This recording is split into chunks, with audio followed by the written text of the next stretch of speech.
There are a few things we rely on when choosing cosmetics. We assume the images of what the products can do are true. We believe the company's claims, and we check the ingredients list. But what if these are full of lies? You'll be amazed at Taylor Swift's role in a misleading mascara controversy. If this is your first time visiting our channel, make sure you subscribe. Today, we're sharing 10 ridiculous lies cosmetic companies want you to believe.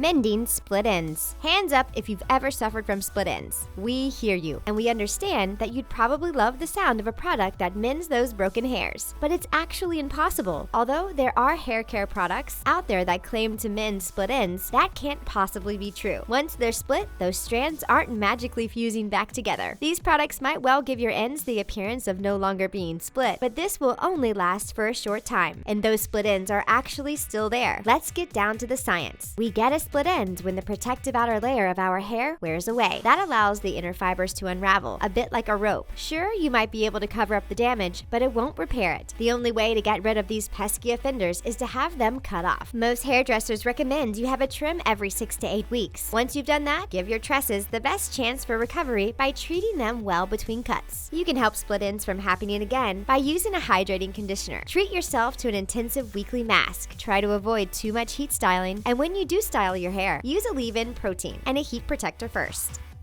Reducing cellulite. Another bogus claim that many cosmetic companies make is about cellulite. It's unsurprising that this is a lucrative area of the market. A lot of people with this dimpling on the skin are keen to find ways to reduce it, and cosmetic firms offer products they claim will do just that. But that's not always the case, to the point where the Advertising Standards Authority, known as the ASA, gets involved. This happened to Estee Lauder. The ACA investigated this giant in the beauty world after it received complaints about a magazine advert for the brand's body performance anti-cellulite visible contouring serum. The ad claimed that the serum melts away the fatty look of cellulite. There was even a line about its consumer testing which showed that 83% of women saw a reduction in the appearance of cellulite. However, readers of the magazine ad questioned whether the serum really was that effective. The company argued that consumers would expect their product to affect the appearance of cellulite only, not the actual cellulite itself, and that most consumers would be aware that there were many causes of cellulite, including alcohol and diet. But the ASA found that the firm's skin tightening tests were performed on the backs of hands and not the thighs, where cellulite is most common. So the ASA ruled that the ad was misleading and told Estee Lauder it should not continue to claim the cream could reduce the appearance of cellulite in future ads.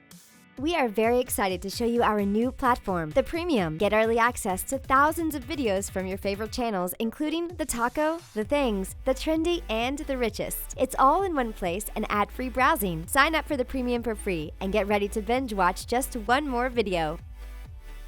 Brand name versus drugstore. Brand name cosmetics are more expensive than their drugstore counterparts, so they've got to be better, right? They must use a more sophisticated formulation or have very different ingredients. Well, actually, the difference can sometimes be down to the packaging. Glass bottles and jars look chic, and they cost more, and this cost is passed on to the consumer along with the assumption that something in pretty packaging is worth more. Cosmetic chemist Don Frey, who has worked with the likes of Avon and Procter & Gamble, confirmed this point about packaging. It's all about the shelf appeal. So that old adage stands true. Don't judge a book by its cover, or in this case, don't judge a beauty product by its packaging. But cosmetic companies dispute these kinds of claims. They state that there are significant differences in formulas between cheaper and more expensive products. And they claim that product pricing comes down to the ingredients and the research and development costs. However, when you discover that certain cosmetic manufacturers make high-end brand name and drugstore products, you start to question how different they really are.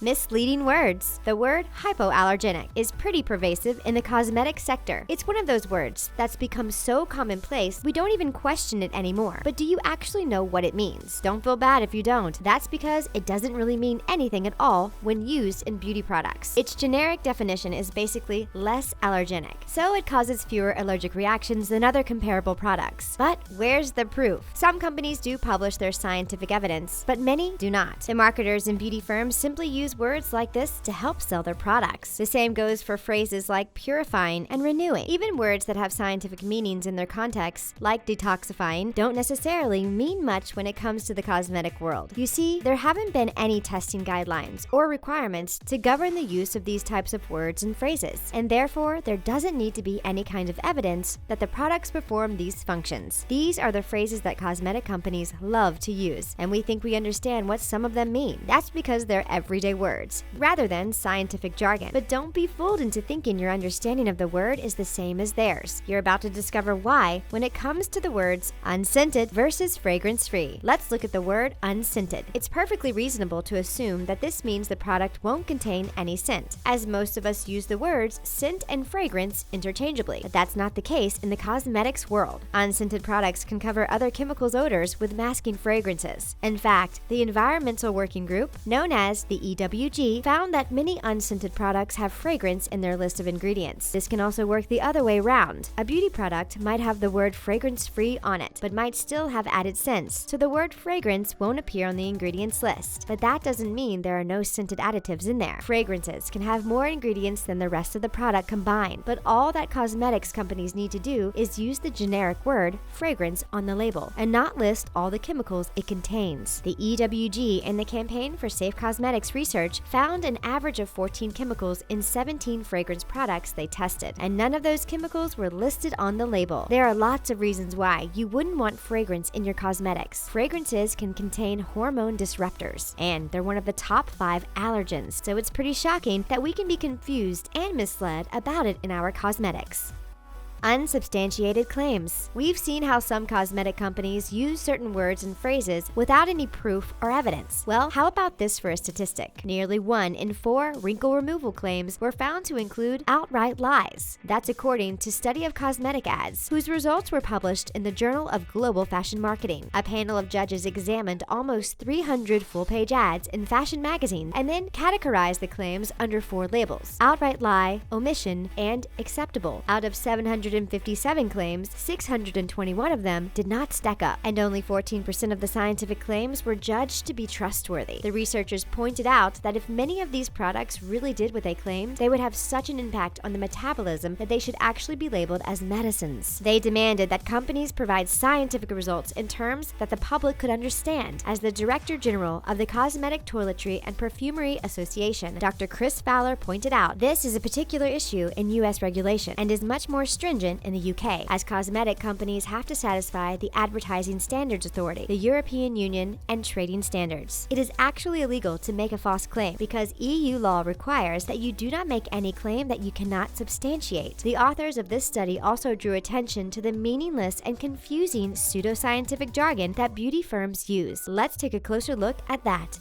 Scientific jargon. Do you ever feel baffled by science? This is a technique that many cosmetic firms use to make their products sound more impressive. Phrases like clinically proven and dermatologically tested sounds impressive, but what do they actually mean? Even the word cosmeceutical is confusing. It's the combination of the words cosmetics and pharmaceuticals, and is used to classify beauty products that have ingredients purported to have medical benefits. And it gets even more confusing when these firms make up new words and then trademark them to describe what their product contains, or not describe in fact, but bewilder. For example, the promo material for Elizabeth Arden's Perpetual Moisture 24 cream claims it's charged with aquaxyl. The company explained that aquaxyl is a sugar compound that helps the skin retain moisture. Don't feel bad if you don't understand this, or much else of what's written about cosmetics. Even Nobel Prize winners are perplexed. Sir Harry Crotto, a Nobel laureate, was shown various descriptions of beauty products and admitted that he couldn't understand anything in the adverts. But causing confusion isn't actually a crime, according to a spokesman for the Advertising Standards Authority. He explained that companies can use all the jargon they want, but if they make a claim and can't substantiate it, then they can't say it.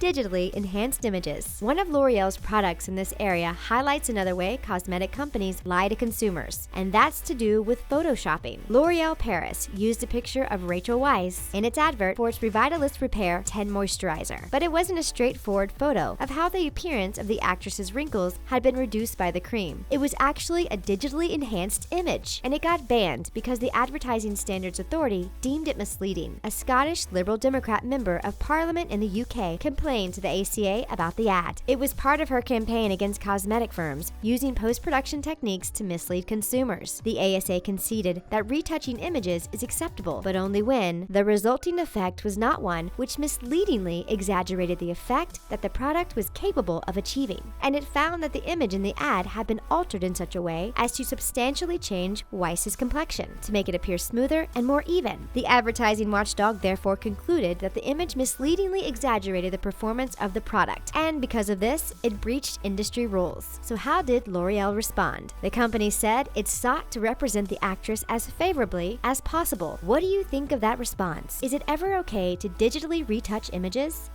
Mascara, a digitally manipulated image of Taylor Swift in a CoverGirl mascara ad, was also investigated. This time though, rather than the smoothness and evenness of the skin being enhanced, it was the lashes. This explains why there can be such a difference between expectations versus reality when it comes to beauty products. We might see an image of long, perfectly separated lashes in a mascara ad, but when we come to apply it to our own lashes, it comes out clumpy or doesn't create anywhere near the same length and volume. This isn't an issue with our amateur application. It's an issue with the misleading image we're shown of the product at work. CoverGirl's parent company, Procter & Gamble, admitted the ad for its Nature Luxe Mousse Mascara was subjected to enhanced post-production and photoshopping. Incredible, right? The cosmetic company willingly pulled the ad after deeming it misleading, and the National Advertising Division ruled that P&G had acted appropriately. When it comes to buying cosmetics, we rely on the company's claims, the images of its results, and the ingredients list. And as we've seen throughout this video, these things are not always straightforward.